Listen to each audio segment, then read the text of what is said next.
ផ្ទះរបស់អ្នកអាចមើលទៅមានសុវត្ថិភាពពីខាងក្រៅប៉ុន្តែសត្វកណ្ដៀរកំពុងបំផ្លាញស្ងាត់ៗពីខាងក្នុងសត្វកណ្ដៀរអាចចូលផ្ទះរបស់អ្នកតាមរយៈចន្លោះតូចៗនៅតាមជញ្ជាំងដោយមិនឲ្យអ្នកដឹងខ្លួនវាចូលចិត្តកន្លែងសើមនិងឈើដែលមានសំណើមដែលអាចបង្កការខូចខាតយ៉ាងធ្ងន់ធ្ងរដល់ទីតាំងរបស់អ្នកប្រសិនបើមិនរកឃើញទាន់ពេលវេលា 1. របៀបសម្គាល់រន្ធសត្វកណ្ដៀររន្ធតូចៗនៅលើជញ្ជាំងស្ងួតដែលអាចហៅថា sheet rock ឬក៏ drywall ដែលជាញឹកញាប់ត្រូវបានបិទដោយដីតូចប៉ុនក្បាលម្ជុលអាចជាសញ្ញាបង្ហាញថាមានសត្វកណ្ដៀរនៅខាងក្នុងជញ្ជាំងការយកដីនោះចេញនិងពិនិត្យមើលរន្ធអាចរកឃើញសត្វកណ្ដៀរបានឆាប់រហ័ស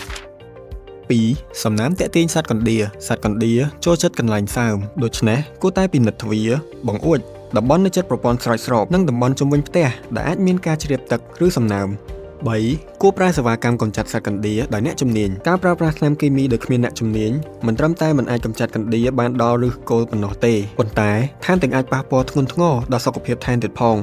ដោយសារការកម្ចាត់សត្វកណ្ដៀរត្រូវការជំនាញច្បាស់លាស់និងការប្រើប្រាស់ផលិតផលឲ្យបានត្រឹមត្រូវទើបនៅអគិនកម្ពុជាយើងមានក្រុមអ្នកជំនាញដែលមានវិញ្ញាបនបត្រនិងមានបទពិសោធន៍ជាច្រើនឆ្នាំនៅលើផ្នែកការពារនិងកម្ចាត់សត្វកណ្ដៀរយើងប្រើប្រាស់បច្ចេកវិទ្យាទំនើបនិងថ្នាំកម្ចាត់សត្វកណ្ដៀរដែលមានសុវត្ថិភាពមិនប៉ះពាល់ដល់បរិស្ថានដើម្បីផ្ដល់នូវដំណោះស្រាយការពារដែលមានប្រសិទ្ធភាពនិងមានអត្ថប្រយោជន៍រយៈពេលវែង